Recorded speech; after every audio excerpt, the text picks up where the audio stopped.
Are we good to go? Brilliant.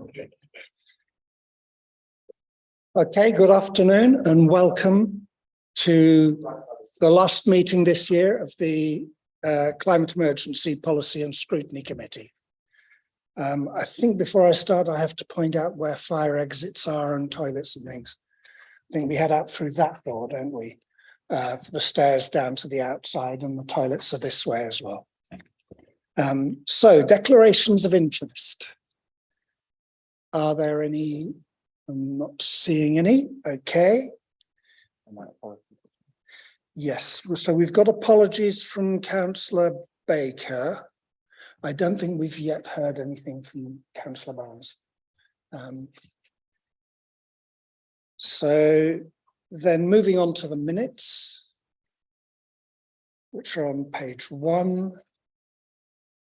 Does anyone have any comments they want to make on those minutes and the recommendations we made last time? Not seeing anything there. Okay, so that's good. So they can be signed. Oh, it's this one. Yes.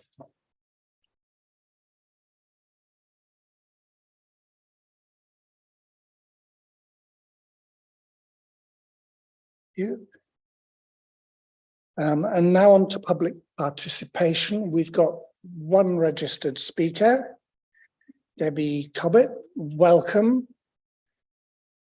And you know the process very well. You're welcome to join us at the table and you will have 3 minutes to address us.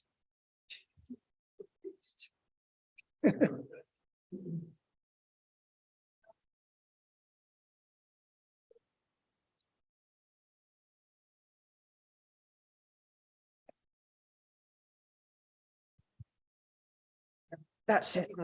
Thank you and good evening. I'd like to comment on, first of all, the local area energy plan, just briefly to say that I didn't find it helpful to know that decarbonising York's energy would be equivalent to more than 8 return flights to New York per household, because there's too many people flying without any qualms, thinking they can offset their flights. So I just found that a bit of a distraction. On the emissions report, indicating that buildings and transport account for over 90% of direct local emissions. Well, yes, I mean, we know that. You declared a climate emergency nearly 4 years ago. I wish you'd get on with stuff, and especially on housing and transport and the connections that I've already pointed out to you between the two. And now people need decent jobs, climate jobs, retrofit jobs, and all the rest of it, even more because of the cost of living crisis, while at the same time retrofitting would help with energy bills. And I think, you know, there's been interesting things recently, for example, York Disability Week, looking at barriers for sustainable behaviours by disabled people. So promoting more accessible active travel and finding workarounds for people with disability to behave, you know, adopt sustainable behaviours, these kinds of things. Of course, you know, you need to coordinate, you need to consult with stakeholders, I think is your expression. And it just also seemed to me that within the work plan, a lot of those things are missing. And, you know, you're our politicians. You're supposed to look after us. You're supposed to kind of inspire us, I hope, and enthuse people to get involved in any of this stuff. And I don't see it. And I've walked in tonight and found this thing about York Central. I've been totally oblivious, just like I'm not getting Our City magazine. It's as if you don't want to talk to residents. And in contrast to your secretive, nimble Climate Commission, Yorkshire and Humber Climate Commission now have an online space, and they're inviting people to go in and argue there and agree and disagree with each other. And so, you know, give us some leadership or move over when the elections come next year, and maybe the other side can have a go at this. Finally, I'd just like to remind you that trade unions in York have a big stake in climate jobs and the economy. And we have asked for representation on the Climate Commission. We've yet to hear anything. I was told there'd be a meeting before Christmas. I've yet to hear anything about what they're up to. Seems like they're a bit of a waste of space. Thank you, Debbie. And we will, it is your 3 minutes, yes.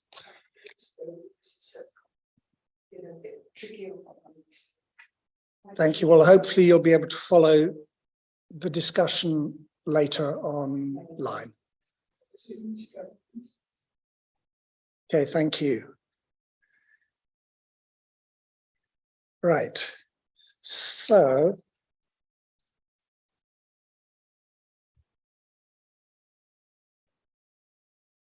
we now move on to item 4 on the agenda, which is the local area energy plan. And I will welcome first officer introduction and those who've produced the report. And if you can introduce yourselves before you speak for the first time, that would be helpful for online viewers. Thank you. Who would like to go first? Thank you, Chair. Sean Gibbons, Head of Carbon Reduction.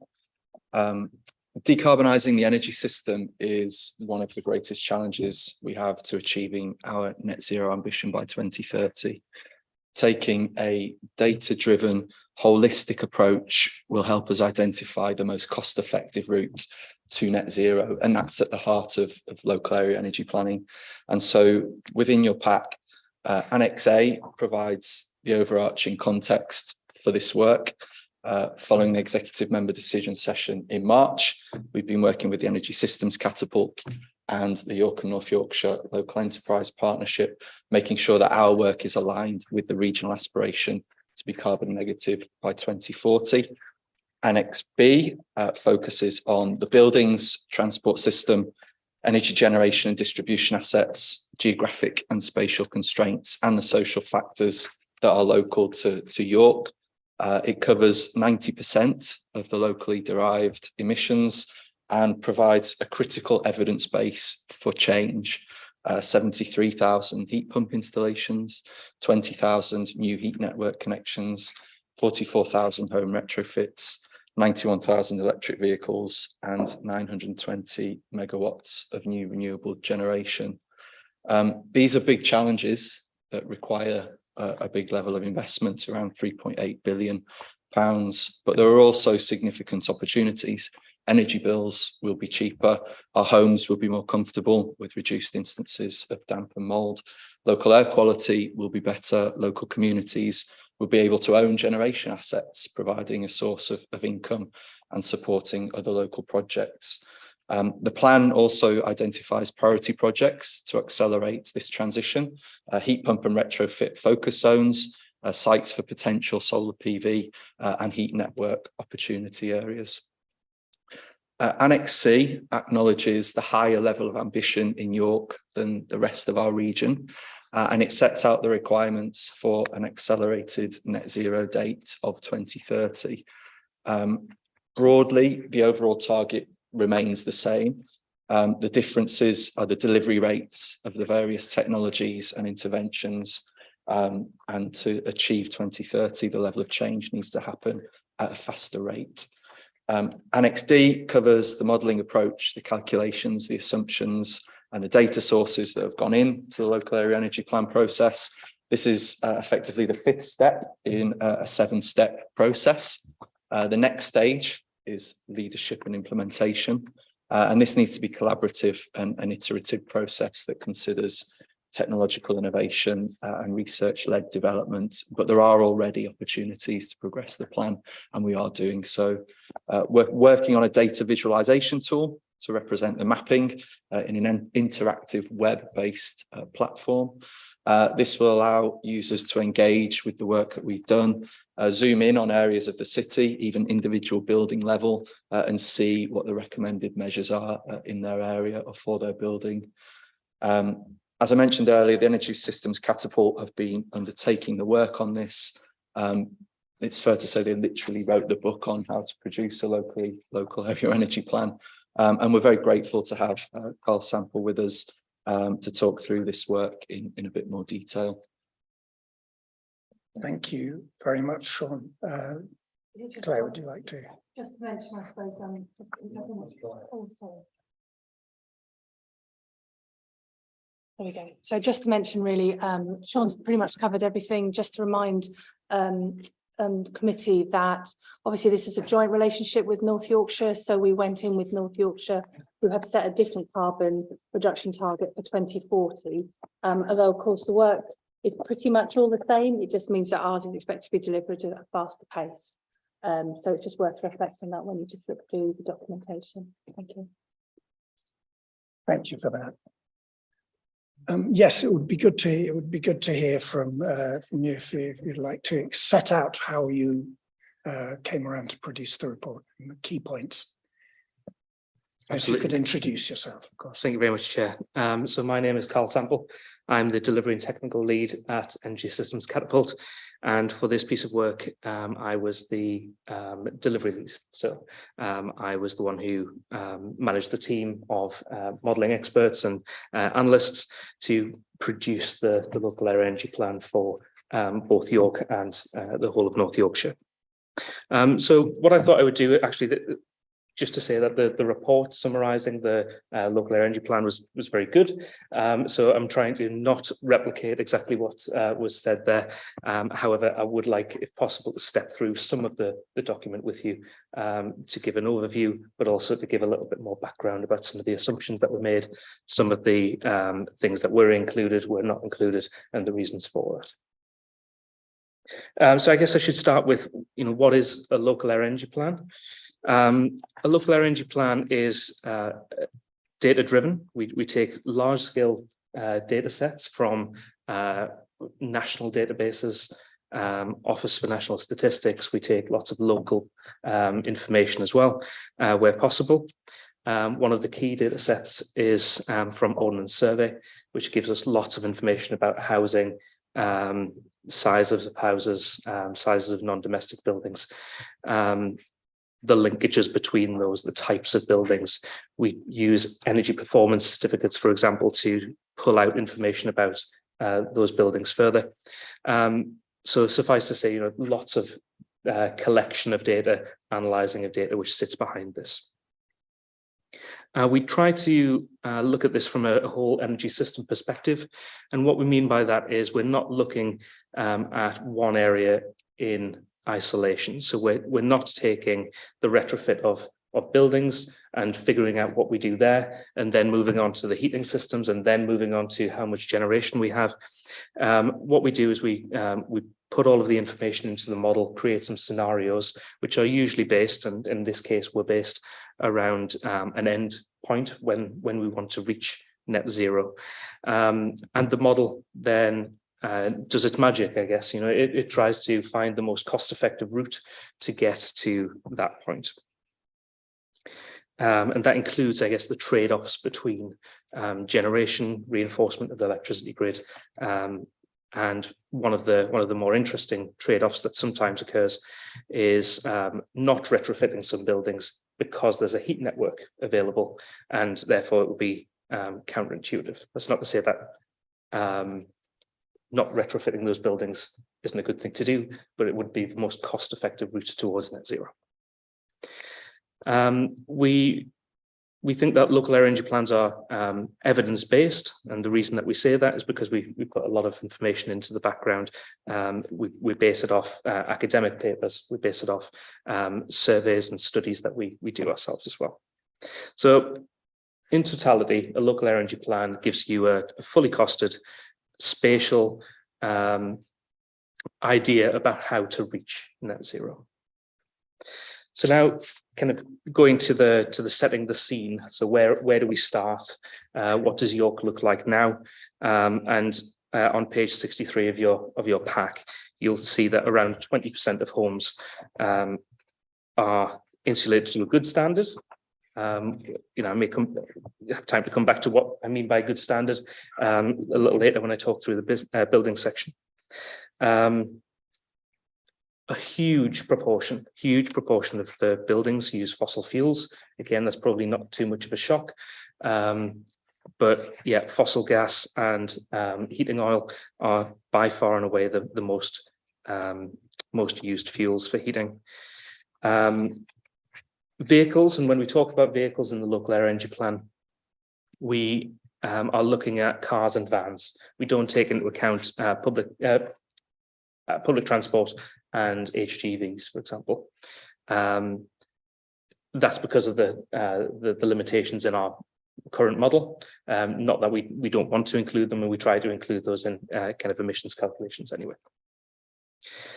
And then electricity. So we look at the amount of electricity that is produced on an annual basis across York, and then look at how much is what the demand is, and see what the percentage is. And in York, that is 3% at the moment. So there's quite a lot of scope for improvement there. And then if we move on to page 65, you can see what the destination is, where we're heading. So lots and lots of homes need to be insulated. And then essentially all heating needs to be low carbon. All vehicles need to be electric vehicles. And because of the net in net zero, all of the electricity supply will need to be produced locally as well. Now, there's a slight caveat on that, which I'll pick up in a short while. So then, just moving forward onto buildings, just to begin with. So what we do is we try to identify energy efficiency in different types of buildings. We have archetypes that we look at, and we assess those based on is any energy efficiency required? Is a basic level required? By basic, I mean cavity wall insulation, loft insulation, lower cost.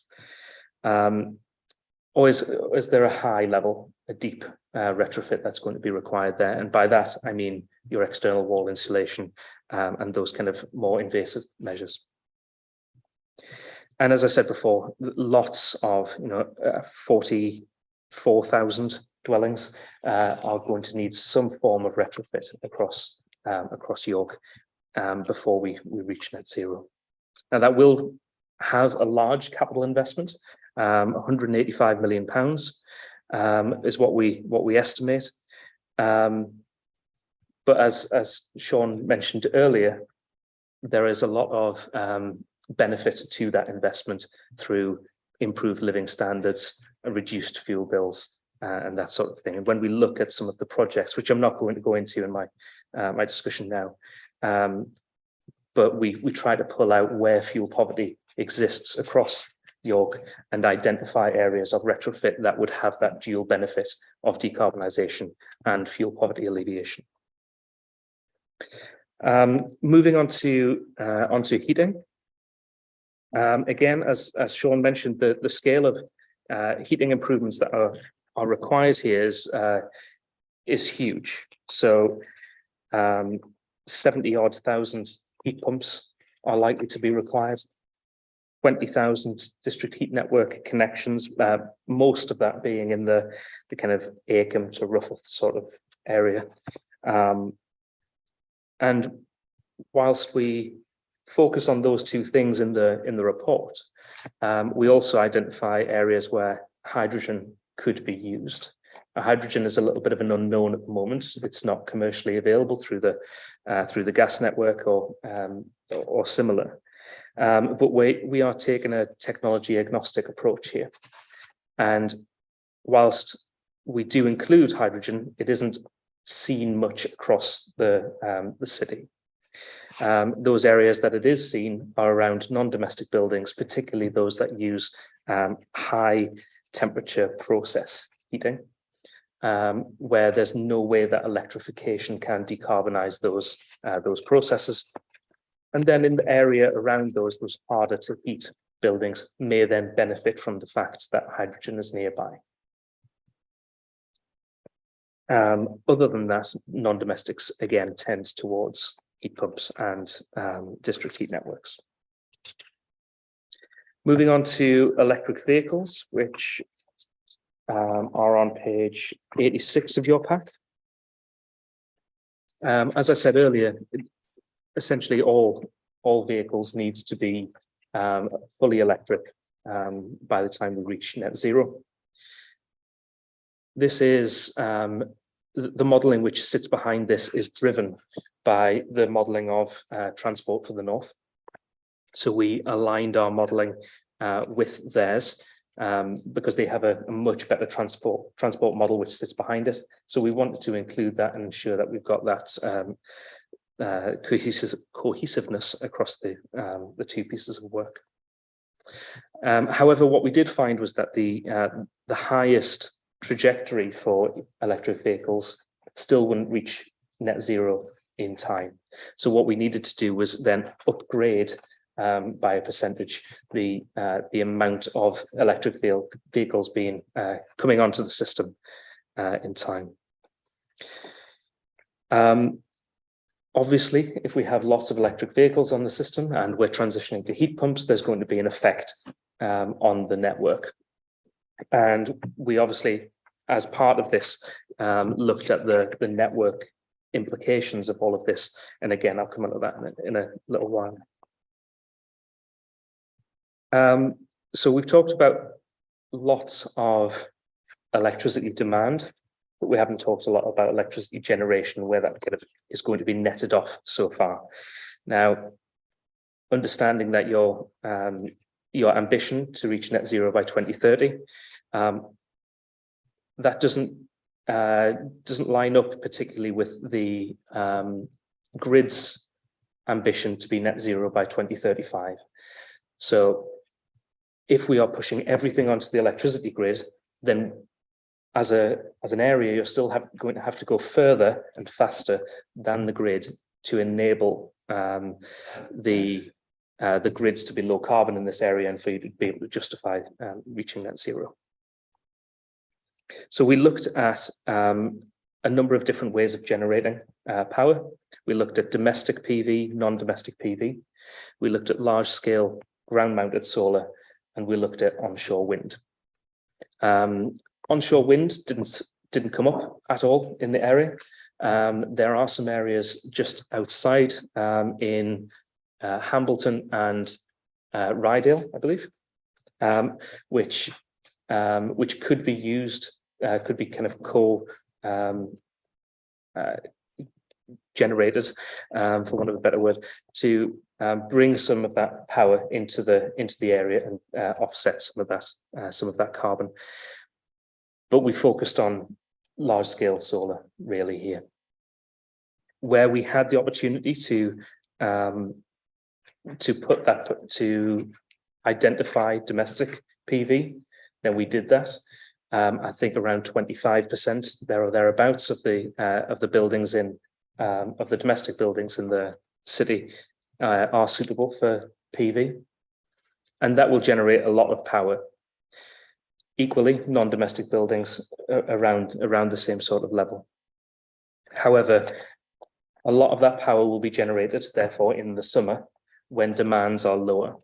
So this, even though we're generating lots and lots of power, and the total amount of energy produced from that, from those solar panels, is the same amount as what we're going to be using, what our demand is, we're not necessarily generating at the same time as that demand, and therefore there will need to be some storage, there will need to be some exporting of that power, and then in the winter months when we're requiring heating, that will need to then be imported from other areas. So it's not a perfect relationship. When we think about net zero, we can't think about the city as an island. We've got to think about how it works with other areas too. And then just finally, talking about networks. So networks will have a huge role to play here, particularly the electricity network. And there will be significant impact on the network in certain areas. So there's an area in the north and a couple of areas in the south where we identified large increases of electricity demand going to be required out towards 2030, 2040. That's at a high voltage level, at a large scale level. When we're looking at smaller areas, a couple of hotspots for upgrade were around the Nestle factory and were around the university campus out to the east of the city. So then just to talk to the differences between what is in the local area energy plan as I've just gone through and the 2030 ambition that you're called. Again, as Sean said, the end point is roughly the same in reaching net zero. However, it's the scale of the deployment that is going to be quite something. So just to put some of that into perspective, fabric upgrades. So this is domestic retrofit. We're looking at 32 per working day between now and 2030. 32 doesn't sound like a lot, but when you've got to go through the process of finding the cash in the first place, upskilling people, getting the materials, getting the supply chain in place, 32 is a large number. Equally, 44 heat pump installations per day, 19 connections to a district heat network, which currently doesn't exist. And in order to deliver those heat pump installations, 44 per day, that would require roughly 1/4 of the entire national installer base. So that's the scale that we're talking about. That's the speed. And then going back to the generation side, there would roughly be 1,500 PV panels per day over 7 years that would need to be installed. So the scale of this is very, very challenging, is what I'm trying to get across. Now, that's not to try and put anyone off the fact that this is it's a noble effort. It's what we need to do. But I think we just need to have a sense of realism within this report that says this is a huge challenge. So that's everything that I wanted to go through. Happy to take some questions, Chair. That's great. Thank you very much. I'll throw it open to questions. I should first of all, welcome this, because what you've presented there gives us a sense of how tough the challenge is that we face. I am pleased that we are standing up and looking that challenge in the eye, because I think if we go back a decade, no one was really looking this in the eye.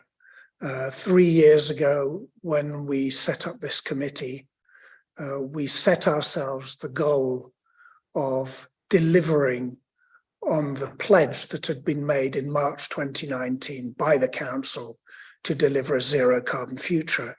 At that time, I don't think there was really any clarity about how challenging that was. And the challenge hasn't gone away, but I think it's hugely to the benefit of the city going forwards that we are now looking the scale of that challenge in the eye. Are there questions people want to raise at this stage? I certainly have a few, but are there any others that... Well, I'll kick off and give people a chance to think of what they might wish to raise. So there were 3 areas that really exercised me here. And as I say, I'm really pleased that this document exists and that we're moving forward. The first is about energy generation. I have to say, I was shocked not to see anything in the report on geothermal energy, on energy from waste, and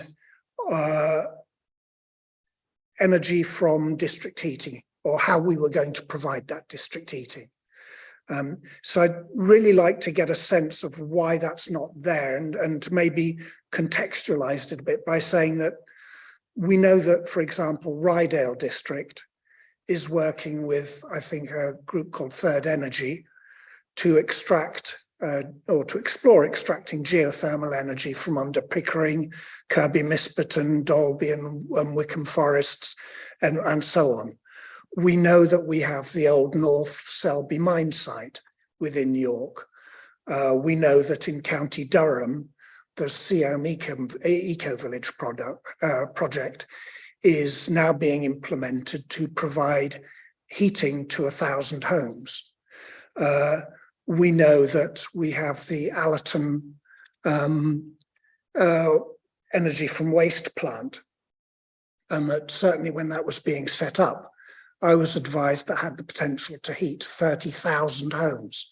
So I'd just like to get a sense from you why that aspect of energy and heat generation hasn't been included in this report, and whether it should be, in your view, form part of the plan for 2030.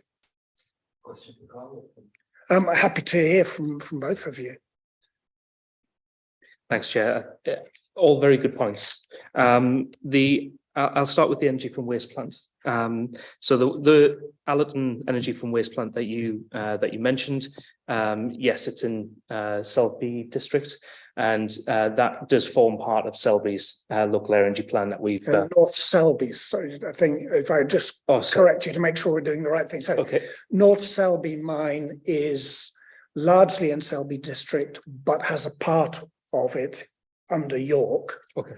And Allerton is between York and Harrogate, 16 miles to the west. To the west. Yeah, absolutely. So because I know the name, and therefore I know that it's definitely part of the plan. Otherwise, I simply wouldn't know it.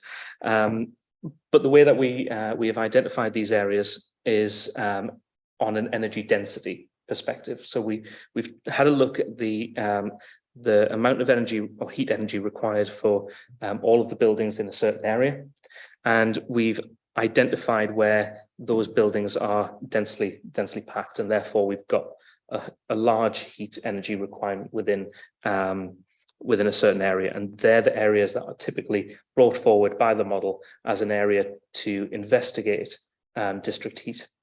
So whilst I don't know off the top of my head, I do have to apologise whether Allerton does have a district heat network associated with it within part of our plan. If it met the requirements of that heat density, then it will be part of that plan. When we're looking at geothermal and mine water heat, actually in my previous role, I was an energy officer for South Yorkshire Combined Authority, and we were part of the mine water investigation that took place across the northeast Yorkshire, Humber, and then I believe went into Nottinghamshire and Derbyshire as well. And we understand the scale and the possibility of mine water. At the moment, there are just too many variables associated with that for it to be included within the modelling work that we do. However, I know for Bridgend, for example, a local energy plan that we did a couple of years ago, it was included as an option there. So if you believe that is an opportunity that exists within this area, we'd more than happily be able to add some lines in there. However, it wouldn't obviously be part of the modelling work that we've undertaken. Yeah, okay, thank you. Thanks, Carl.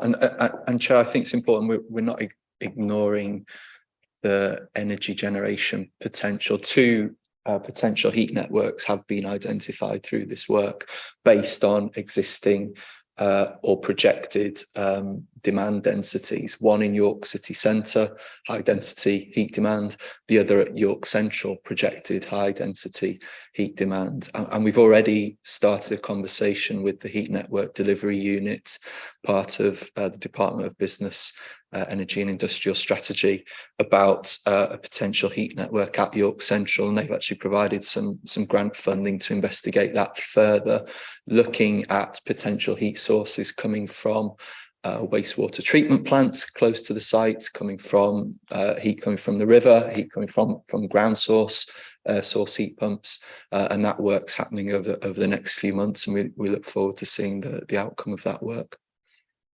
Thank you.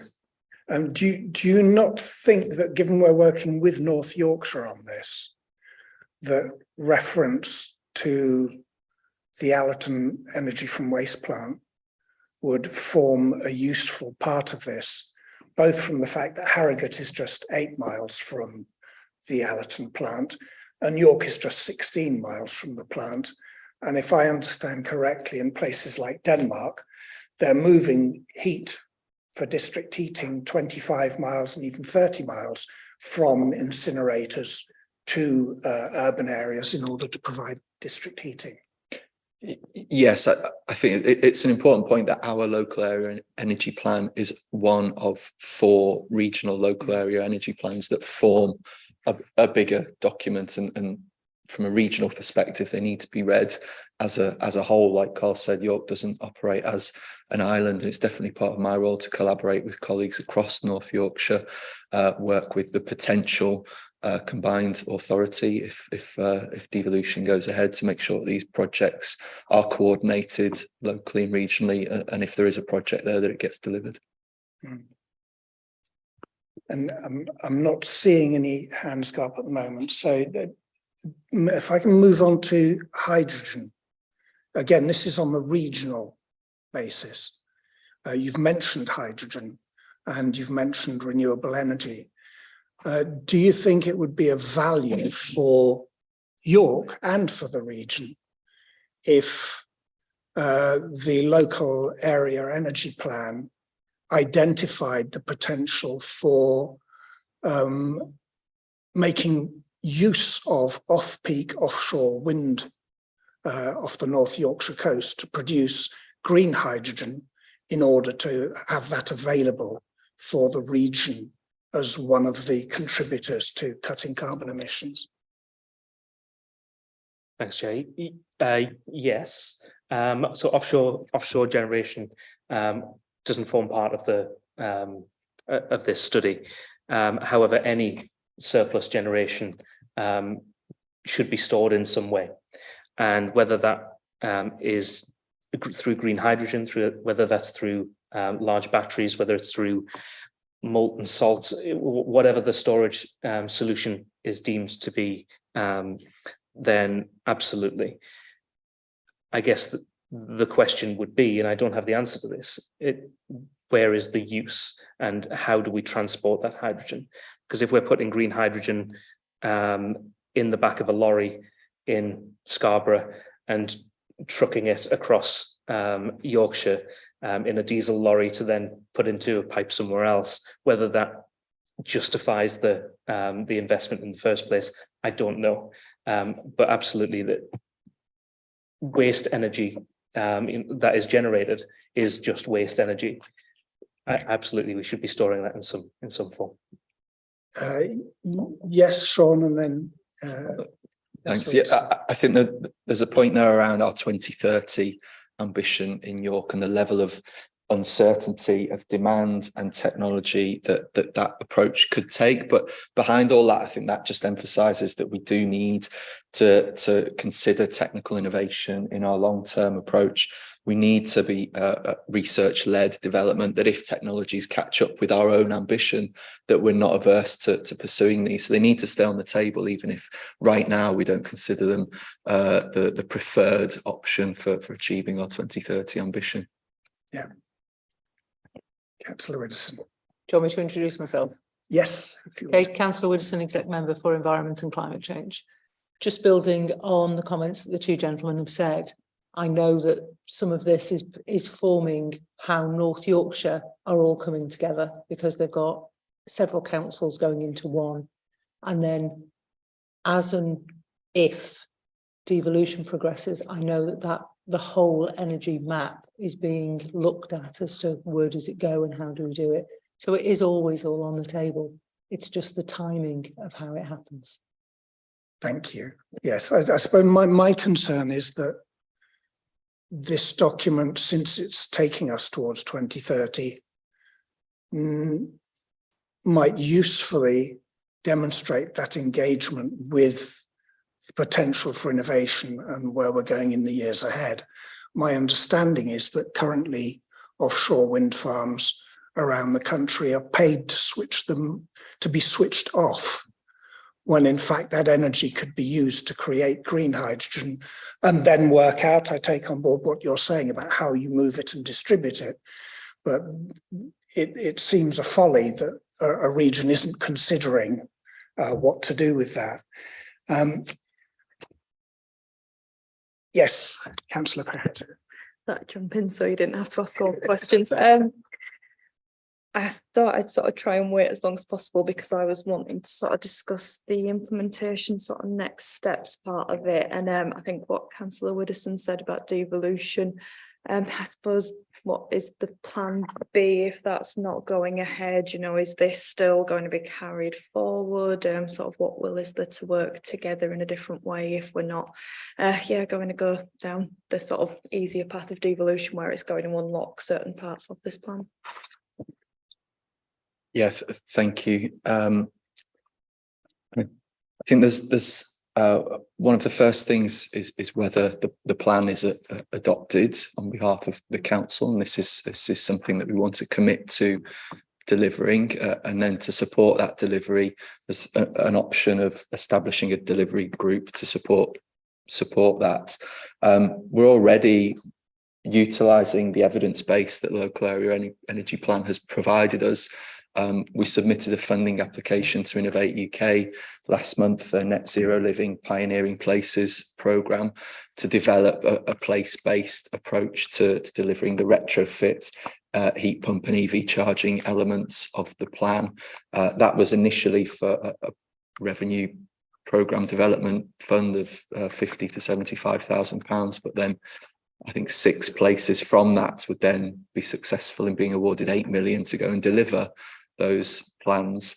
And just to point on the challenge, I mean, the numbers that Carl quoted per day are huge, but part of it is providing those numbers to the sector, to industry. It's about aggregating demand within the sector. Part of the reason we haven't seen a big shift towards low carbon technologies is that businesses have got full workbooks, and that's an uncertain future for them when they can have certainty right now. What we can present here is significant levels of potential investment, significant business opportunities to move into the low carbon sector, and there's also the savings that those aggregation of demands deliver for the customer and the user as well, and that's what we've got in front of us to take forward.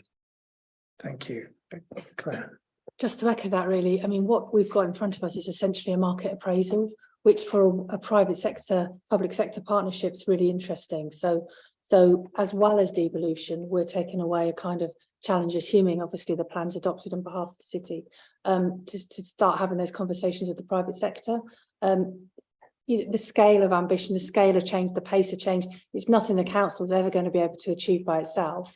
And it's really looking at those opportunities across the green economy, if you like, that are looking for those opportunities and looking for that market now.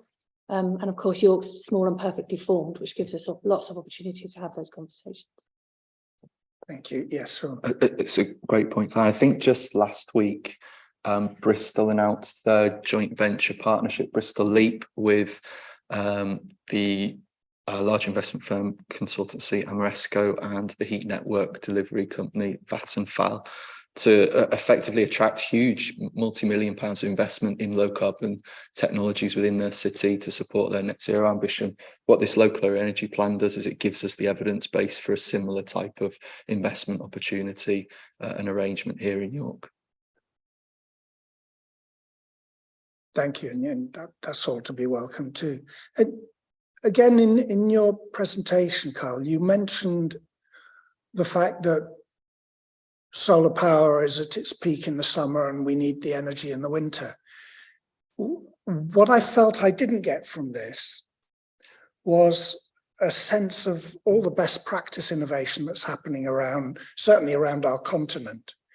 And what immediately leapt to mind when you said that was I filmed a solar heating plant in Munich where they had apartment block for 300 flats, and they had solar hot water on the roof of all of those flats, collecting all that energy through the summer. And then they were storing it all in a huge tank under a bund next to the apartment block. And in the winter, they mix that with district heating to heat all the apartments. And there are so many things like that that I could reel off a dozen of such projects around Europe, and I'm sure you could too.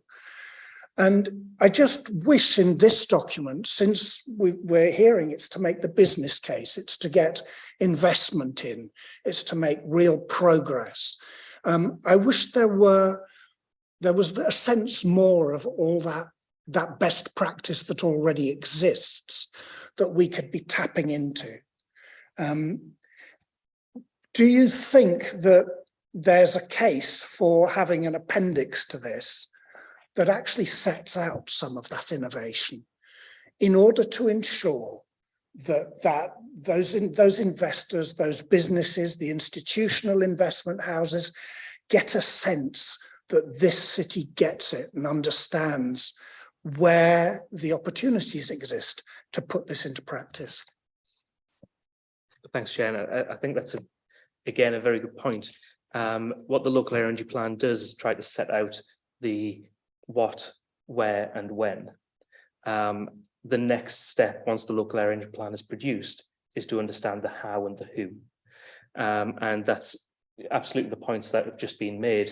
Who, talking about venture partnerships, and the how, looking at all of these different innovations. So absolutely, I would say that you're now at the stage of looking around and saying, okay, these are the identified projects. This project would match this scheme that we've identified, and therefore we can start investigating. What we've also done as kind of separate to this work, we've produced a document which is not for publication, as it sits as ESC's intellectual property, but we've provided some business cases, kind of how do I describe these? Business innovation, I think we called it, where we've identified businesses, schemes across solar generation and storage, and across retrofit, where exactly as you say, this is best practice. These are the ones where money has been made out of the back of it, or it's been cost effective in certain means. It's had co-benefits to residents. So we've provided a document to start that process of identifying the how.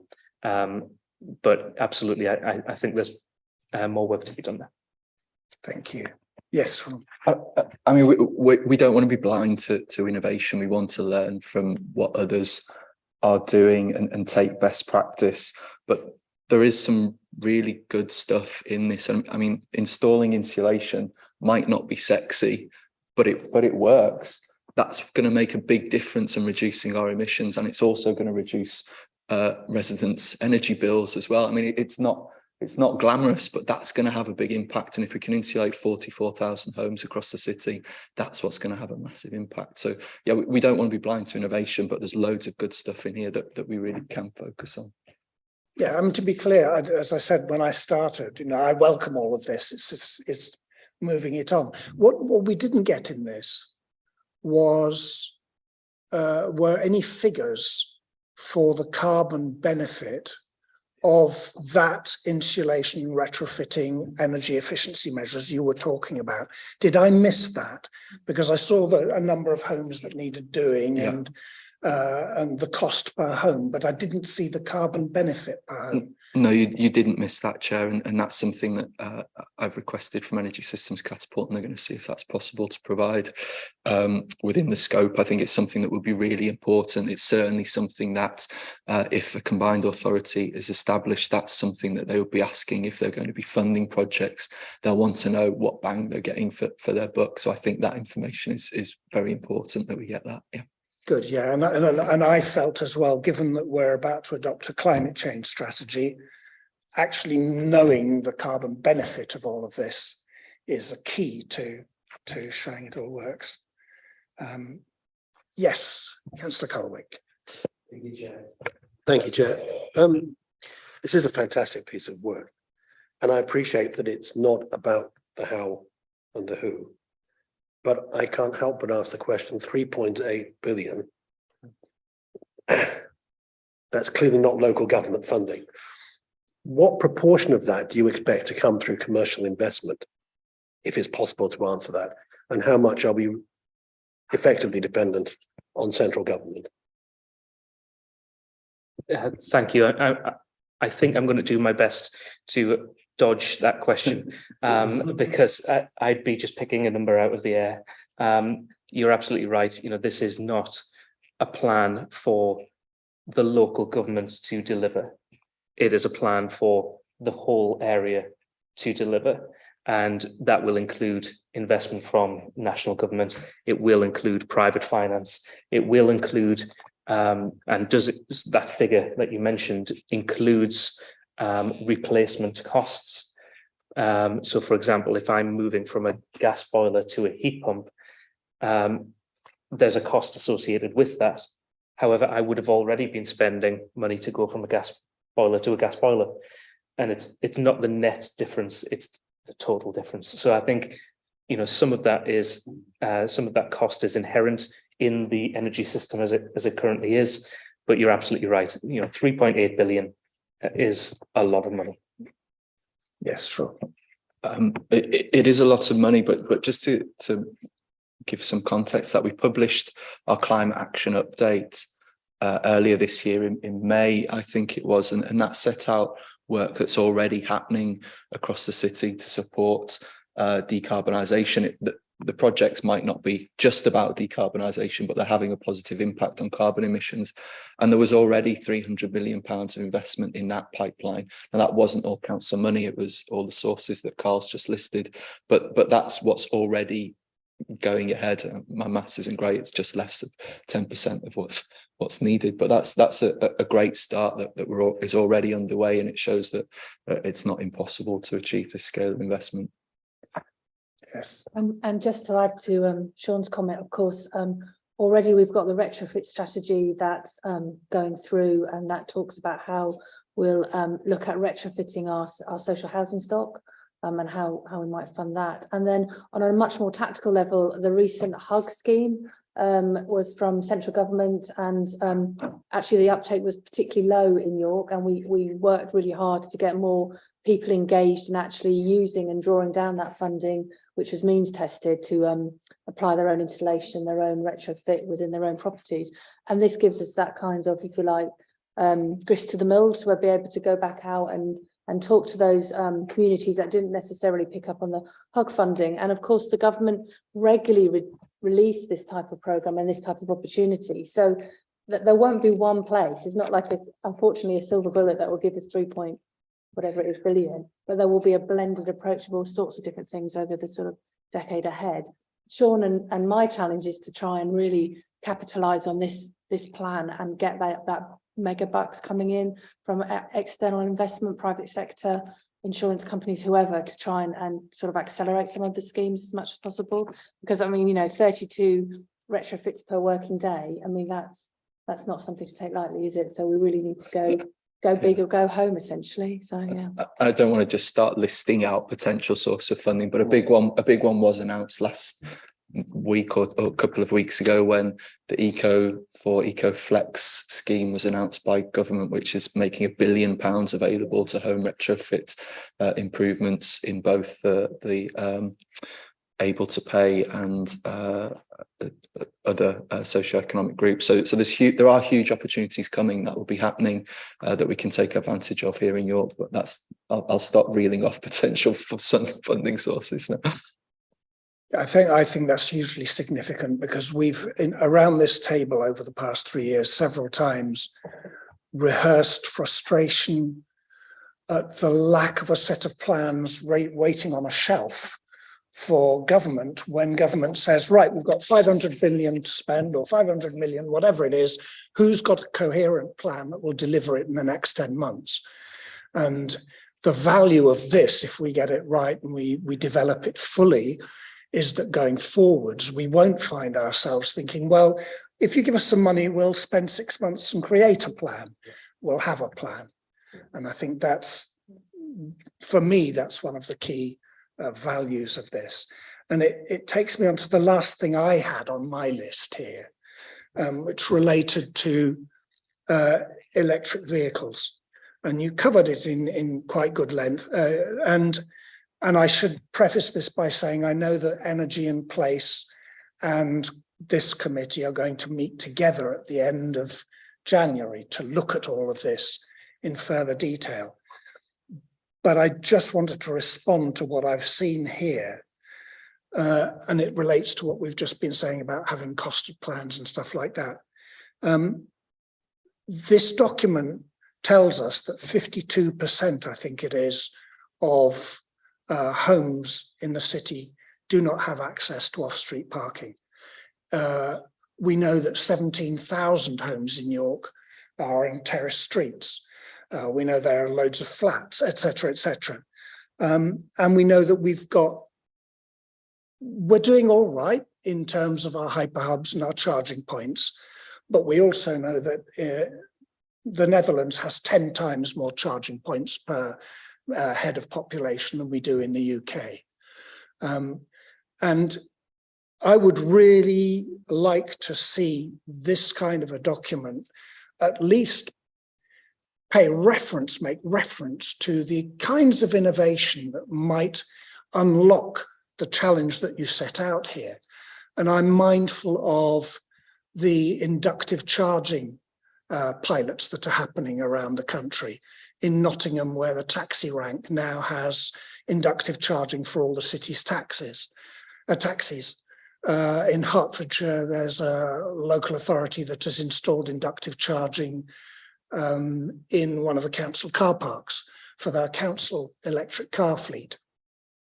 And I know, and you will know far better than I, that there are government funding schemes specifically for innovation in electric vehicles that other local authorities are taking advantage for. What opportunities do you think there are for this city, with its demographics and everything, to create a plan and put in a bid for innovation funding on EV? You can jump in.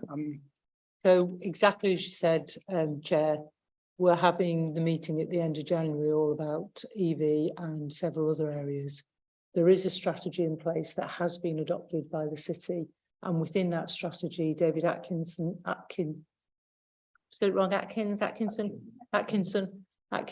team are putting in which innovations are relevant in which parts of the city.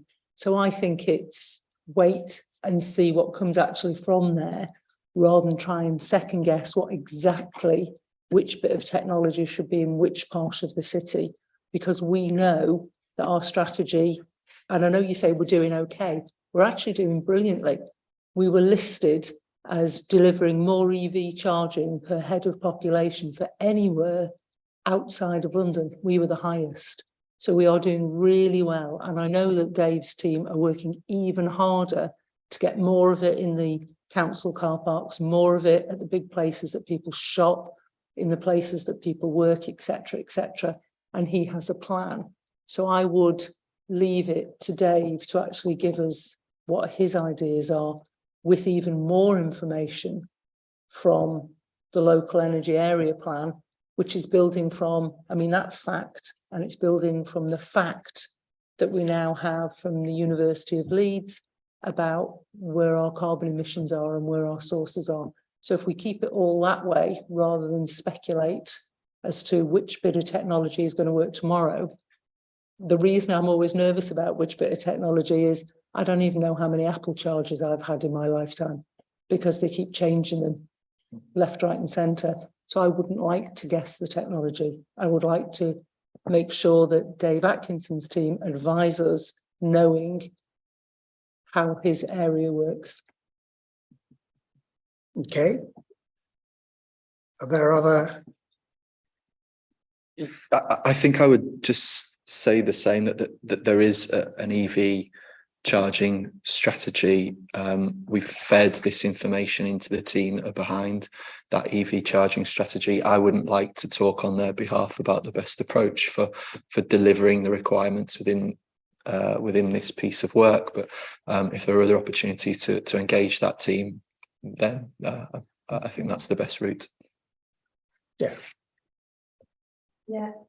And really just to reinforce that point, obviously this is a plan for the city and the council. So any part of the council can use any part of this plan to make any part of the bids and the as part of their evidence base that they need to going forward. So it's certainly something we'll share widely. We've already got a planned, I think, I want to call it a lunch and learn session with other heads of service to help them understand what's available and what they can use it for. So it's not something that we're kind of keeping to ourselves. It's something that we're using as widely as possible.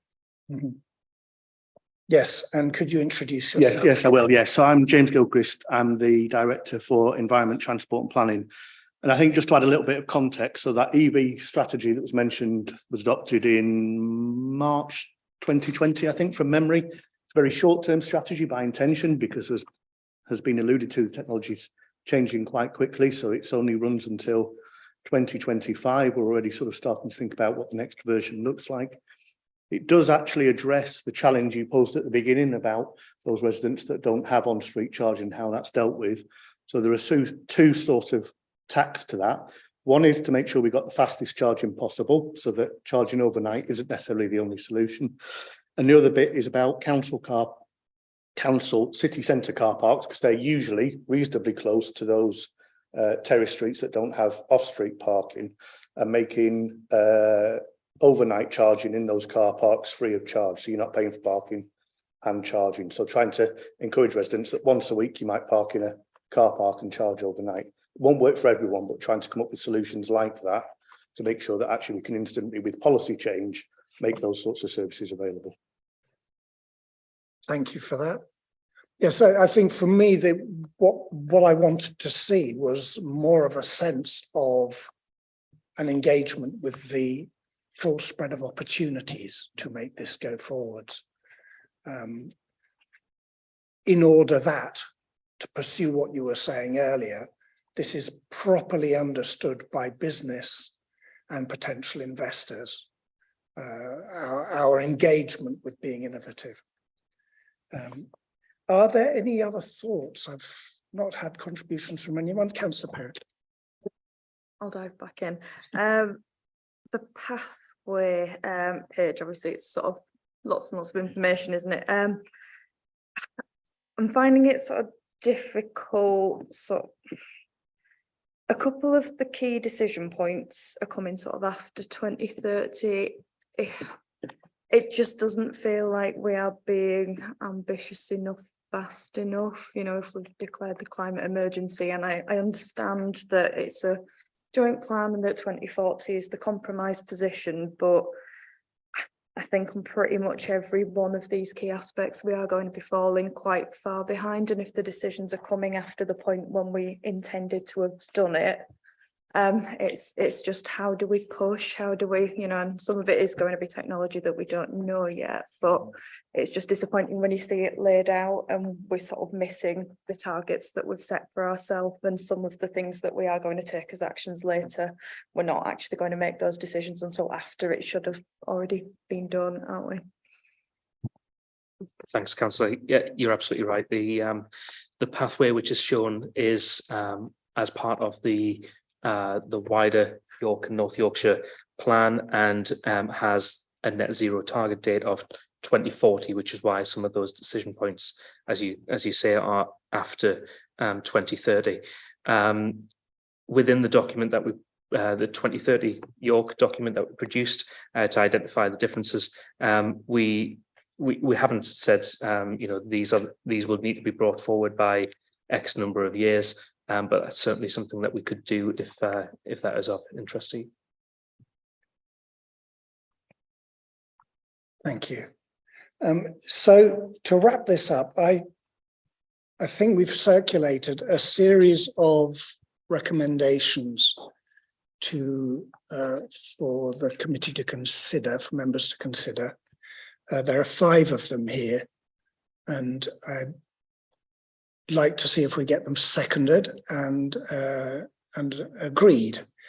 The first of them, I'll take them in order, and we'll do them separately because I think it's much more straightforward. So the first one calls for the executive member to ask for the LAE, the local area energy plan, to provide clear figures for the projected carbon emission savings that would be delivered if the proposed building upgrades referred to in the plans are implemented. I think we got agreement while we were discussing this from officers that yes, that's something that would usefully be included. What do members think, and does someone want to second that? And is there an officer comment on this, is whether this is the right approach to ask for Councillor Widdowson to ask for that? Is that the way it has to function? Yeah, the committee made recommendations to the executive member. Oh, sorry. Yeah, that's correct, Chair. So the committee make recommendations to the executive member of the said portfolio, who considers whether to adopt. Right. Okay. It has already been asked for by officers, but I don't know, it might have more weight if the executive member asked for it as well. So, but feel free to. Yeah. To okay. Well, does anyone want to second that? So the idea that we ask for clear figures on the projected carbon emission savings from delivering the proposed building upgrades that are set out in this report. Yes. Okay. So we've got a seconder. So let's have a vote. Is everyone in agreement for that to be included? I'm seeing 5 votes in favour and no votes against. Thank you. The second recommendation is that the executive member consider requiring the local area energy action plan to include a commitment to create a map of York's local energy potential that includes energy from geothermal, energy from waste, and the old North Selby mine site, to make sure that they're not omitted from the paper going forwards as part of the basket of potential energy that can be available to the local energy area plan. Does that make sense to everyone? I explained it clearly enough. Yes. Okay. Can we first of all just check that it's not already covered in the other regional local area energy plans? It might have been considered in which case it probably becomes a bit of a moot point if we're collaborating with North Yorkshire to deliver the plans anyway. And if it's not, then stick with the. Wouldn't it need to be in our plan as well? Make sure I understood what you're saying there. Well, if we adopt the York local area energy plan as our delivery vehicle, then yes.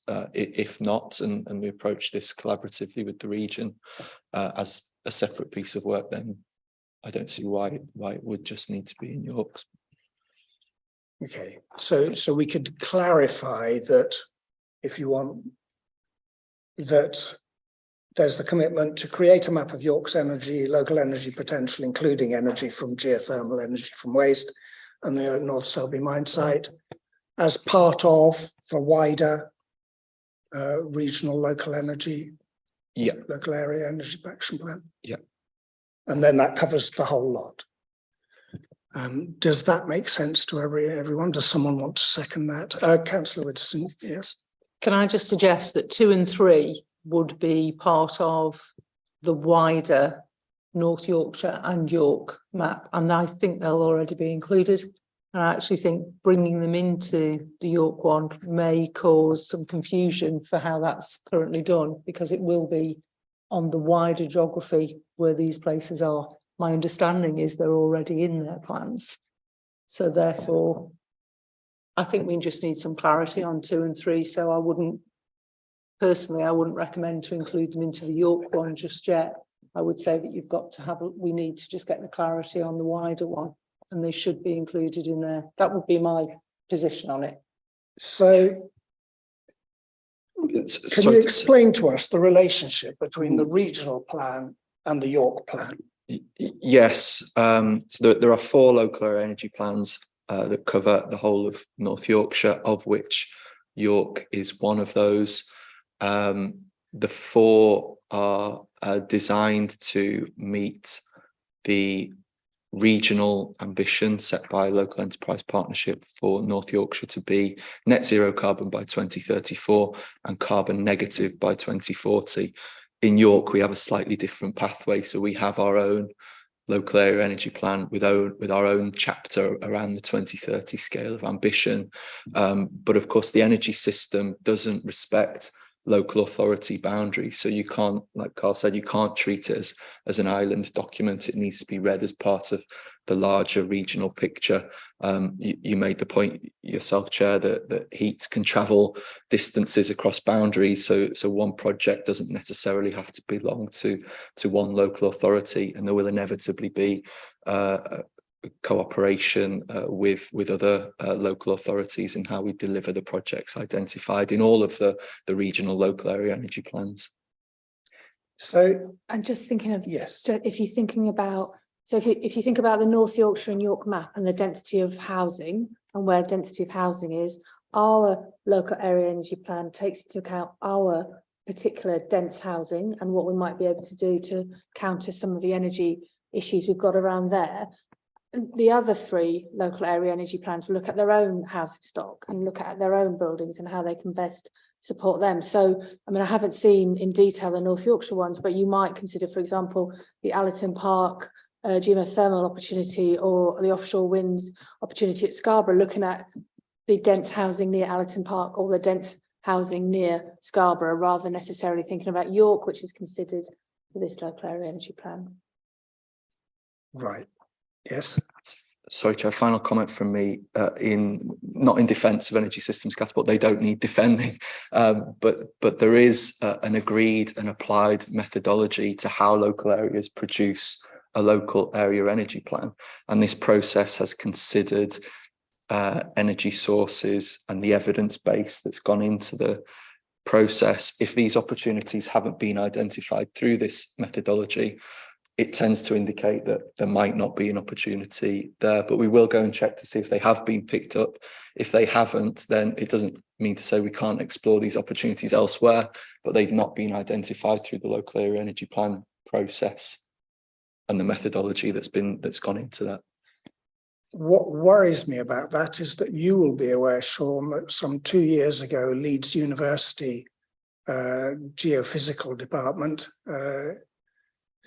department offered to work with the City Council to help explore the geothermal energy potential of this city and specifically the energy potential of the North Selby mine site. So I'm surprised if there's no record of there being a potential for that, for this. I'm not saying whether that's right or wrong, but the methodology, the approach used hasn't flagged that up.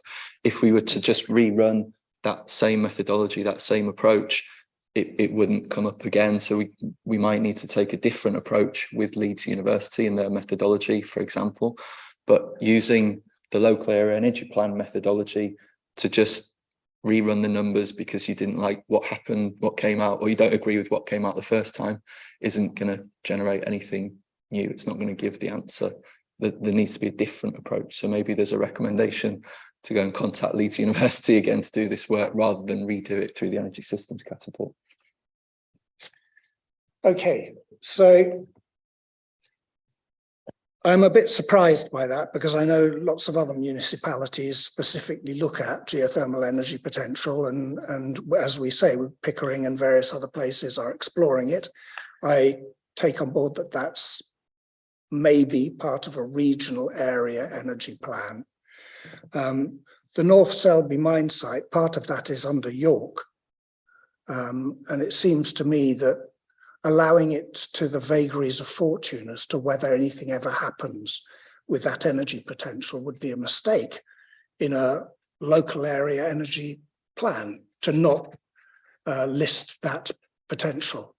So I'm all ears as to how we make sure that a document that calls itself a local area energy plan doesn't ignore a potential source of energy underneath our own feet. I think before we jump to any conclusions, we need to go back and look at the other three local area energy plans, because my concern is that we don't commit to doing something with Allerton or North Selby or offshore without first checking that they aren't already considered in the other local area energy plans? I know that doesn't particularly answer the question here and now. And Robert, you're going to have to advise me on the best way of doing this. I wonder if we as officers go back and check those 3 local area energy plans and then report it back in the minutes. Can we do that? Or do we have to speak it in the minutes? So yeah, we wouldn't provide updates in the minutes for anything that wasn't actually kind of outlined here. But I guess just to clarify, if we don't find it in the other 3 plans, are we saying there's no problem and we just add it in? Because I'm just thinking we could just have the action, the recommendation to check it, and if it's there, fine, we're fine. If it's not, then we add it in. Then we add some section on it. Does that make sense? Well, again, I'll let Carl talk about it because he'll be able to express it better than I can. But there is an established methodology that we followed. There's a process that we followed to produce the local area energy plan. Changing that methodology might not be the most appropriate thing to do. Now, you might disagree with that methodology, in which case maybe we have to apply a different methodology outside of the remit of Energy Systems Catapult, but it hasn't been flagged. If it's not there and it's not been flagged, then there's a reason why that's not being flagged. We could report that reason back at our next session, couldn't we? When you're doing the checking the minutes in public, we could provide a little short update about what the outcome was and then what the rationale was. Would that work? Yeah, I'm more than happy to give some additional information to help with this. So on page 81 of your pack, there's a sentence which says York sits on a productive aquifer, which has the potential to provide significant quantities of low carbon heat for heat networks. So it has been considered, it has been overlaid with the results of the local area energy plan to enable us to be able to see where heat networks could exist and where the aquifers are. However, given that we haven't identified the mine in question, and we haven't mapped that alongside any potential demand, is likely to mean that the mine and the energy density that I spoke about earlier aren't closely aligned enough. But again, I'll go away and take a look at that. Okay, so And we'll report back next meeting, Chair. So you report, so it'll be public conversation next meeting, if that's okay. okay. Well, let me be clear then about how I feel about this, and there's a lot of talk in here about district heating. If we park North Selby mine site for a second, so we've said we're going to look at the regional area energy plan to see if Allerton Energy from Waste Plant is included in it. Is that a document that's been produced by Catapult? It is, Chair. So you don't know off the top of your head whether Allerton is actually part of that? I know that Allerton is part of one of the local area energy plans, but I don't know to what extent. Right. Okay. Because I recognize that I recognize the name of it, so I know it's in the plan, but I just can't remember off the top of my head where what I said about it. Okay, so to try and make sense of all the wording we've had here, then the outcome, the recommendation would be that we come back to a future meeting with clarity about whether the geothermal energy potential, the Allerton Waste Recovery Park and the old North Selby mine site form part of the energy, the regional area energy plan. Yes. Can I suggest that you also add in, if you want that to be done, you also add in the offshore wind to see if that's being included, because I think they're all 3 of the same types of things. Yes, I'd put that in a separate bullet point, but that was a separate. Yes. Sorry, just to clarify, so offshore wind is definitely not part of any of the local area energy plans, okay. regardless of whether it's regional or local. So we'll keep those 2 things separate. Are you happy, Robert, that you've got a form of words there that makes sense of the commitment that officers and Catapult will produce information as to whether geothermal energy from waste are included in the regional area action plan. Yes. Okay. Does that concept, before we go any further, have a seconder? And do members agree that that's something we should be recommending the executive member?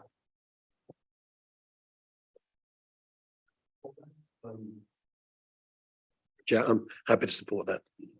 Thank you. So we've got a seconder. Shall we have a vote? Let's have a vote to see who supports that. Those in favour? 5 votes in favour. That's great. Thank you. The third point is a variation of the same. The fourth recommendation relates to offshore, off-peak on offshore wind. We've heard from the expert that that can't form part of a local area action plan. Can we just hear whether there are other vehicles to ensure that this region, the combined authority, whatever, when it happens, tries to make use of that resource for our region? I don't know is the answer, but if that's a recommendation to investigate to the executive member, then and the executive member agrees, then I will look into it. Okay, thank you. So that would be a recommendation that the executive member consider acquiring or look to, since we're being told it can't fit in the LEAP, in the local area energy plan, sorry, to explore whether the potential to explore the potential of making use of off-peak offshore wind to produce energy to the benefit of the region. Does that make sense to all? Is there a seconder for that?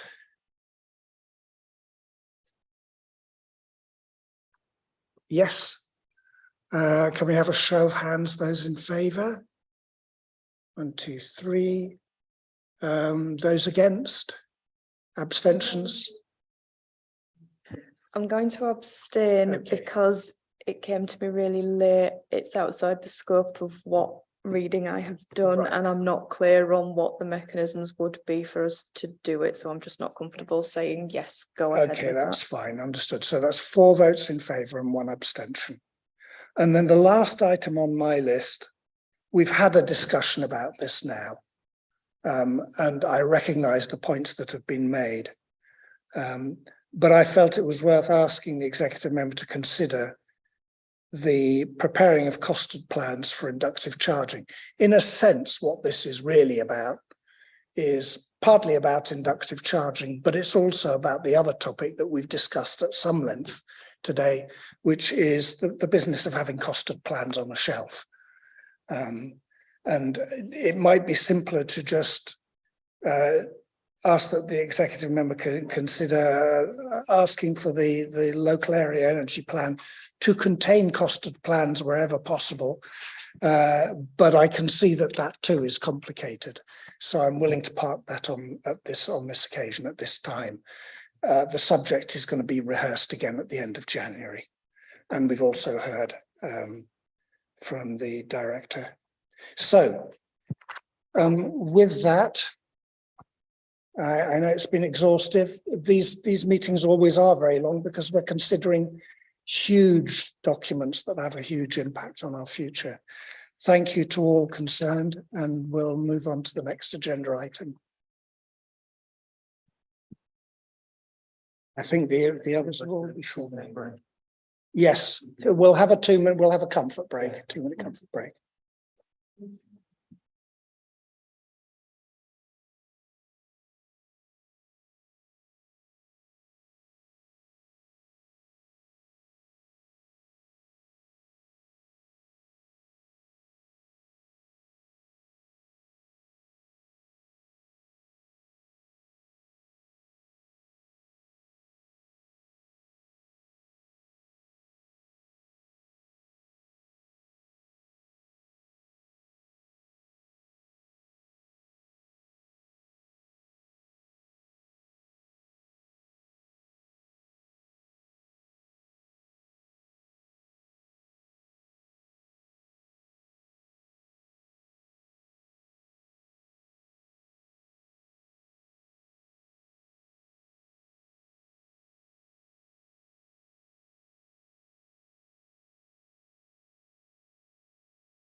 Welcome back.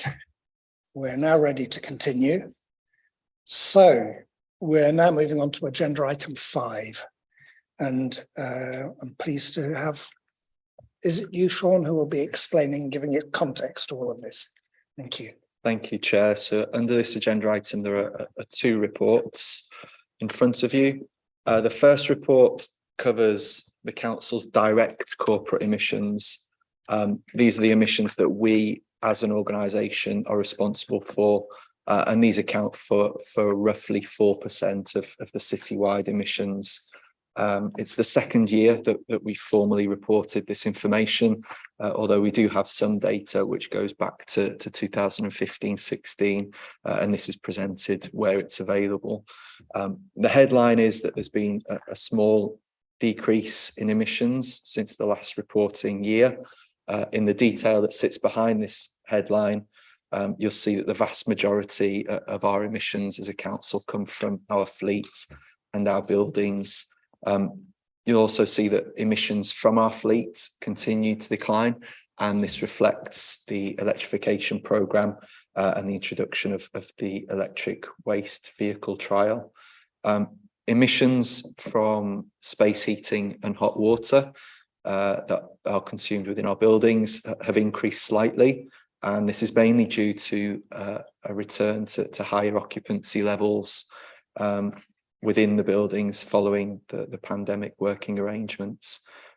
It should be noted that emissions are still lower than they were in 2019 levels, so there's a trend of decrease, although they are higher this year than last. The other contributing elements have increased, and this reflects again the change in working patterns and occupancy. There are some large percentage increases in front of you, but these are primarily due to the very low base levels last year. Very little waste was going in the bins in our offices, and hardly any business travel was being undertaken last year. So any increase in that is going to show as a high percentage. Since the report last year, we've started to produce decarbonisation plans for our largest buildings. We've introduced carbon literacy training module, which is available to all staff. We've adopted a policy to consider low carbon heating solutions for all our system replacements, and we continue to decarbonise our own fleet and promote active travel for staff when it's appropriate. And we've also started to incorporate higher level of scrutiny around the sustainability questions we ask as part of our own procurement process for the council. There's still progress that we need to make. We need to continue to decarbonise the car club fleet and push enterprise to do that. We need to continue improving our understanding of our scope 3 emissions and how we can address those. And there is a need to review our corporate waste arrangements and continue to reduce the amount of waste that we're producing and increase recycling rates within council offices. Do you want me to pause at the end of that one? The second one's very short, maybe I'll just go straight in. The second report is the citywide emissions inventory. I'll caveat this with the usual description that this is a top-down apportionment of data, the caveat about the timeliness of the data. These have been well rehearsed in this forum at previous meetings. Having said that, the headline is that the emissions across York reduced by 2.6% between 2018 and 2019. Emissions across every sector reduced, with the exception of emissions from industry. So there is some work to do there. Emissions from buildings have increased quicker than others. So this has tipped the contribution from transport. Previously, last year it was just under 30%. This year, transport contributes just over 30% of our emissions. And this report feeds into our commitments under CDP's reporting requirements and the Global Covenant of Mayors reporting requirements. So it keeps us complicit with those requirements. Thanks, Sean. That's great. So open to questions. I would simply introduce this myself by saying, on the one level, it's frustrating to see that they've not dropped very much. On the other level, it's very encouraging that we are now actually measuring all of this and we know where we're going, and we have more clarity than we've ever had before. And that focuses us on the challenge in a way that was impossible before. I was a little surprised, I have to say, by the references to staffing levels having gone up, and that explained why energy hadn't dropped. And I couldn't quite make sense of that. Could you explain to us, Sean, for example, with this building, which I think you say accounts for 26% of our emissions, why the number of people in the building impacts on whether we're making progress with reducing carbon emissions or not? Yes, it's about how much of the building is being utilised at any one time. If there are sections of the building that aren't being used, we have a lighting system that means lighting in that area can be turned off. If meeting rooms and sections of the building aren't being used, then those rooms and those areas don't need to be heated. So fewer people means less electrical and gas consumption in the building. Thank you. Are you saying that we have zoned heating throughout this building? We have, I believe we have TRVs on the radiators, so individual radiators can be turned on. Shut down parts of it. Okay, thank you for that. Any other questions or members want to raise? Yes, Councillor Barrett. It's a scope 3 question. You always get one, don't you? There's reference to work developing a methodology to calculate them. What are the timescales for it? Obviously, we're launching a plan that then doesn't have that evidence underpinning it, so it would have, ideally come before that. But is it going to be sort of soon enough to feed into action planning sort of stages? Yeah, can I just check which report you're referencing there, Councillor Barrett? The citywide emissions. Sorry, I'm forgetting my mic. Okay. Yeah. So this is understanding the scope 3 emissions from our procurement process. We have introduced some new questions that can be applied to our procurement process, asking any supplier or contractor whether they understand the contribution of the emissions that are generated from the service or product that they're providing.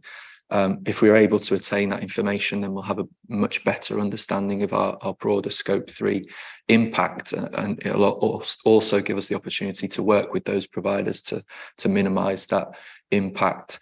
That work is happening right now. I can't give you an exact timeline of when that will be completed, but I will chase that up with our procurement team of when those questions will be incorporated and when that will be implemented.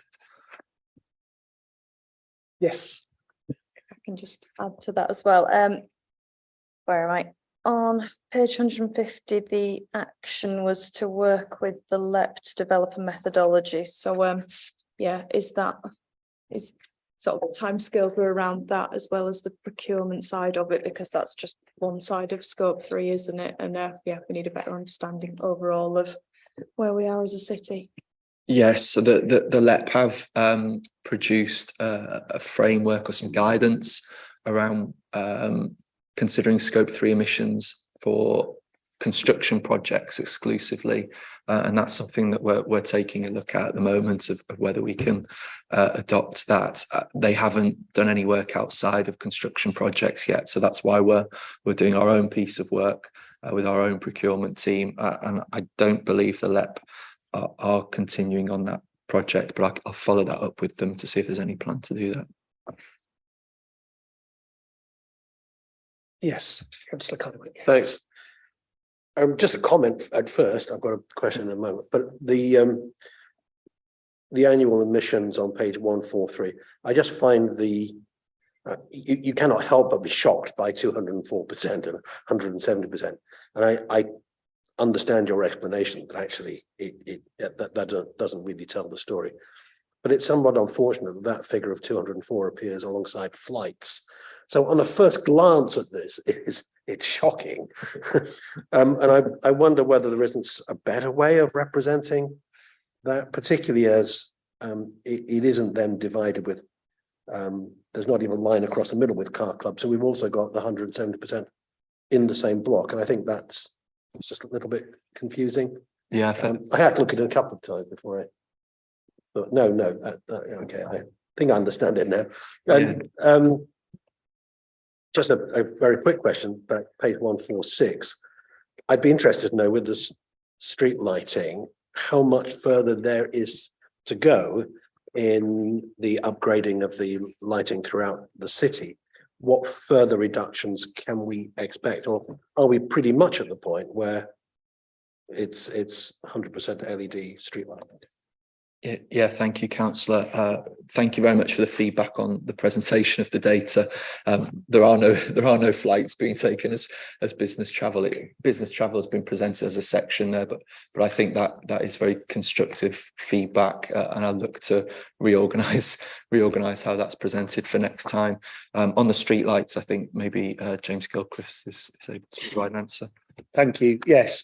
So I can't remember the figures off the top of my head, but I think we're about 60% LEDs at the moment. So there is further work to do on LED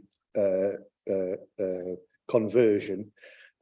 We have commissioned a report, which I think we're planning to bring to this committee in February time, Chair, I think, which is to look at whether actually, where is the technology in terms of solar lighting to overtake LED? Are we ready to unplug from the grid in terms of street lighting, which in terms of cost would be fantastic. The inflation alone on electricity for street lighting this year is in the region of £700,000 pressure. So obviously if we can move to solar, that'll be a fantastic step. It certainly works for amenity lighting. We've trialled it in Hull Road Park with success. The requirements are different in terms of the technical requirements for street lighting. So we're just working through that paper with some consultants, and we'll bring that back to you in February time. Thank you. And to add to that, correct me if I'm wrong, but I understand that the report in paragraph 19 says that it's unmetered. In the street lighting is unmetered. In truth, modern lighting with LEDs and all of that contain ballasts that mean it could be metered, but we're not doing it at the moment. I think I understand, if I remember rightly, James, that because we haven't switched all the street lighting to LED, it's a bit complicated to go to our energy supplier and say, well, we know how much energy we've used. It shouldn't be estimated anymore. Let's be charged for what we use. Is that correct? And is that part of the challenge going forwards, that once we can properly meter all our energy from street lighting, we could negotiate differently? Not quite, is the honest answer.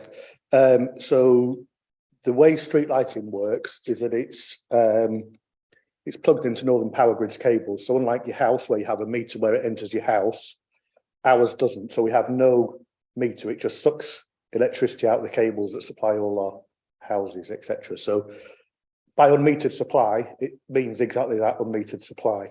What we do with our energy supplier is we give them a breakdown of the street lights we've got, how many are LED, how many are sodium, etc., going through all the different lamphead categories we've got.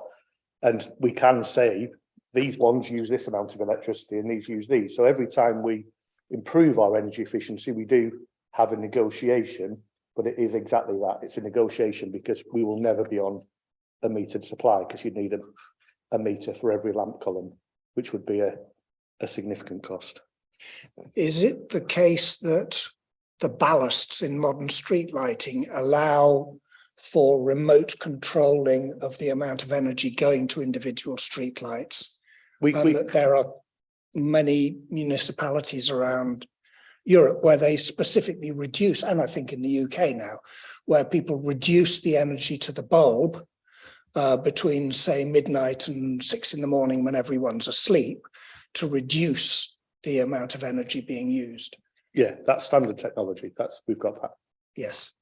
So we do have, therefore, the ability to know exactly how much energy our street lighting is used, even if Northern Grid don't Not a necessarily how metered much is supply. used. We have the ability to dim and adjust the lights. I don't think we necessarily get a meter reading out of the back of it. I'd need to check, but I don't think we do. But either way, I don't think it makes a difference that the lamp head gives you that reading anyway. But as I say, because it's not a metered supply, it doesn't matter. It's a negotiation. Right. And for members who weren't aware of what may have happened what happened in 2008, back in 2008, we ran a trial for a 3-month period down the street that passes the library. The name momentarily escapes me. We changed the energy to the bulbs and in one of York's car parks specifically to work out, would people know the difference if you actually reduce the energy to street lighting by 15%? And the result of that pilot was no one noticed it at all. Until we announced it at the end of the trial, no one had noticed that the individual streetlights were actually using 15% less electricity. So personally, I'm still of the opinion that there are opportunities there to cut energy use. I will, of course, take on board the fact that we're using renewable energy now. But if we're talking about cost, there's still, I think, an opportunity for saving, and a scrutiny report at that time demonstrated that. Just building on what James said a moment ago, though, and conversations he and I have had over the last few years, my understanding is because it isn't metered, and the way to get it metered would have to be on each lamp column, then the conversation, it's not a reduction in the use, it's actually a negotiation with Northern Power Grid, because you can't say I've used, even if you do say I've used less, they'll go. So I know I'm aware of in Cheshire, in Widnes in Cheshire, they turned the high street, the lights off between 1 in the morning and 5 in the morning, thinking that would have not too major an issue, and it was fine, and they could save money, and they could say to United Utilities or whoever it was over there, this is what we can save. They did it. They then had 2 major crashes, which cost them over £1 million each because of the severity of the injuries with the people involved. Now, I know you're not suggesting that at all, but that's sometimes some of the consequences of it. And they didn't save any money because the people that they were negotiating with, they're not metered, and they just went, that's the bill. So it's just interesting how you get them to the same place, because surely if we can use less, they can use it somewhere else instead of firing up more power stations. I mean, sorry, just to add to that is actually correct that whilst you undoubtedly save energy, which is obviously a positive thing, you don't necessarily save money, and there are authorities up in the land that have tried and failed. It is something I lobbied Bays on earlier this month. Actually, that's something the government need to get a grip on. Yeah. Okay, thank you. And then there was one other point I'd written down here. Oh yes, it was in response to Councillor Perrett's question. I just scribbled down here because you were talking about scope 3 emissions, and it was just to recommend that it might be of value for officers to liaise with certainly the fund managers in North Yorkshire for the pension fund, and to get an understanding, or maybe you already have it, of how government legislation on disclosures on pension investments are now steering much clearer guidance on scope 3 emissions, and the pension pools are also being required to work more closely with investors, with equity providers, to provide better data. And it might be that data might be available, and that methodology might be available and of value to York. Are there any other comments on this item? I can't see any hands, so in which case we'll move on, and thank you for that, Sean. So I think we're now on the last agenda item, the Pollinator strategy update. And I think, Dave, you're coming to the table too. Good. Okay. I'll Thank try to be brief with this, Chair. So, as you may remember, just over 18 months ago, Executive approved the Pollinator strategy, which this committee had actually done some work on before it got to Executive. What we've been asked to do is provide you an update on where we've got to with that. So, as you remember, it's a strategy that works across the council. It expects people to sort of fulfill the strategy in their day-to-day work. It doesn't necessarily have budget or resources against it. It's about how we do things rather than doing new things. So what we've done, and apologies because collating the updates from across the council was quite challenging. So we published a supplementary, which I think you've all been given. I'm not going to go through each one of these, but gives you an update on where we're at with each of those actions. So the first three columns, the objective and the specific action and the number, are exactly as per the strategy. And the column on the right is the update of where we are on each of those actions and the progress to date in terms of addressing the pollinator strategy in terms of those actions. So happy to take any questions on it. To respond, my response, that's why people are thinking of what they might ask. I have to say I'm really pleased with this. I'm often a critical voice. Some people find that useful or not. I think that's what scrutiny's for. But I am very pleased at what's been happening over the past year on this. I think the recognition that getting the local plan through the last remaining hoops, so that after 70 years we've actually got a document, is key to so many things going forwards. For me, it's like needing a wardrobe because you can't put hangers up anywhere until you've got a wardrobe. And the pollinator strategy and the supplementary planning documents and the ones on energy and everything else require that local plan to go through. I'm glad that this shows us that we're already thinking about what to do once that plan is adopted. And I certainly welcome the intention to ensure that pollinators and protecting them is woven into the fabric of what we do. So from my perspective, I want to thank officers, all the officers involved in getting it to this stage.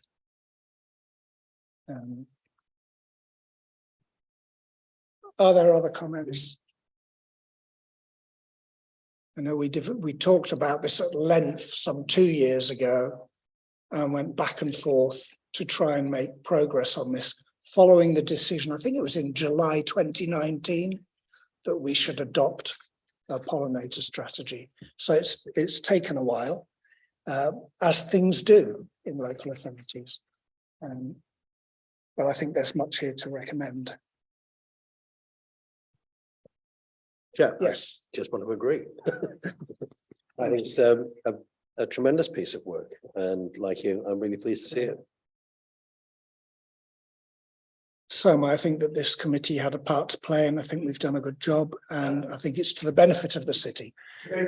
Dave has been waiting for 2 hours as one of the key architects of all of this, so it would be good to hear your thoughts as to where we've got. I've been trying to shake off this job title for about 10 years. It says Head of Parks and Open Spaces, which I haven't had for, I don't know, 8-10 years. So they've me Operations Manager in Public Realm.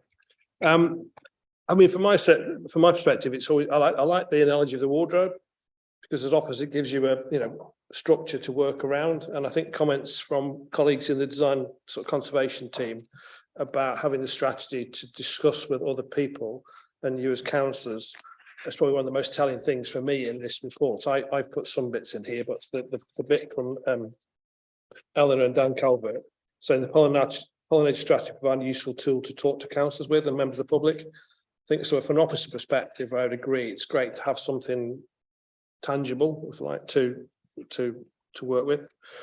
Which brings me to another theme I was listening. I'm sitting there busy working away, but I've been earwigging as well. You talk a lot about data And that's reflected in this, that we don't have data. You intrinsically know what it feels right, you're doing something.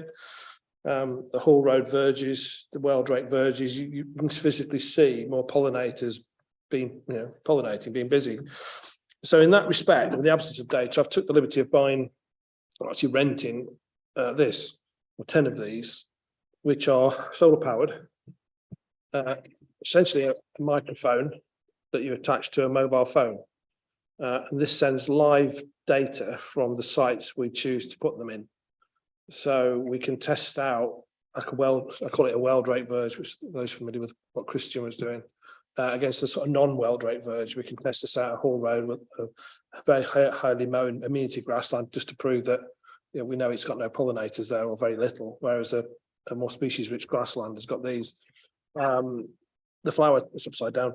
And the flower towers in the city centre, you could put one of these in the back of it and we'll know what's visiting. You get live data. These have been used in a few of York's primary schools, Westfield being one, and they've been using it for live maths, working at averages, graphs, charts, whatever primary school maths is these days. So I've got 10 of these. We've got locations. I've got locations for about 6 of them in my preference, but if anybody wants one, maybe we can start the bidding. So this is a microphone that will record the sound of pollinators. Yes, it basically it records the sound of pollinators, or the wing beat frequency, or whatever the clever bit does, within about a meter radius. It then sends the data back to data processing center, and they can filter out and know that it's actually a bumblebee, and give you that data. Excellent. Yes. This is very exciting. Are you saying this is something that will be used, or something that has been used? If it has been used, what data do we have? Both. The city doesn't have any data because we haven't used these. I've got 10 of these will start in sort of January, February for a 3-year data recording exercise. They have been used in York primary schools, 3 of them that I'm aware of. I have a chart here which I don't know what it tells me volume, but not what, on the information I've been given, so I can find out more and let you know. Thank you. Well, certainly, yes, Councillor Ness. Thank you, Chair. And thank you, Dave, for that update and information. Did you mention that you're looking to site these somewhere, and could I just make a bid for a patch? Do I email you about that? We've got a really good site. I know this is privilege of being on the committee, but we've got a fantastic site in Clifton Wood, 10 years ago, planted from nothing. Today, it's a fantastic site. It'd be really good, actually. It's linked to the primary school. I'm sure they'd welcome the opportunity to understand what has become of that wood. It was green, mowed grass every year, and it's a fantastic site with foxes and all sorts of biodiversity. So that could be brilliant for there, and that's my pitch.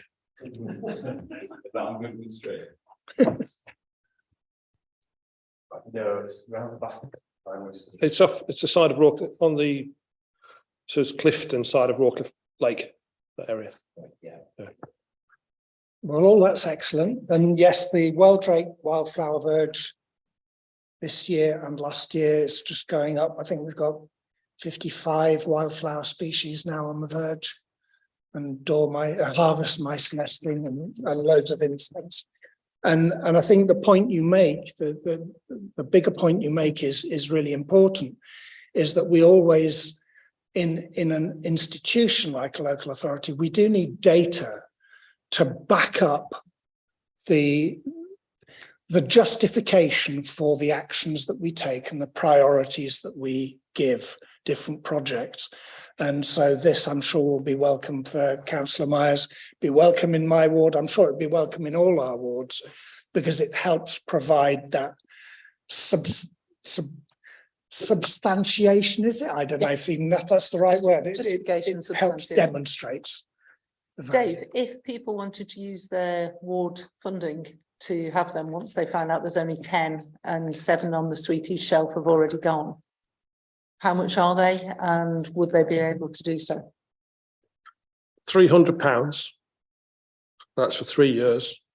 And I'm sure the company behind them, AgriSound, would be very keen to have more of them out. Well, sorry, they are very keen to have more of them out. York-based sort of university spin-off project. Okay, so could I suggest that you put an email out to all the councillors and just ask if they do or don't want one Yeah. before Mr. Myers gets them all? Good idea. Are there any other comments? I can't see any. So that concludes that agenda item, and thank you for all the hard work. And I think we just went to the work plan now.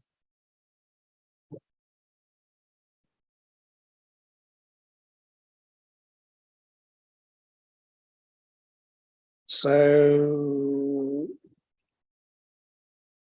we're now just looking at the work plan for the 28th of February. Just to go through what we're planning to do. I think we had to move a few things around for this meeting. That's fine. Yes, thank you.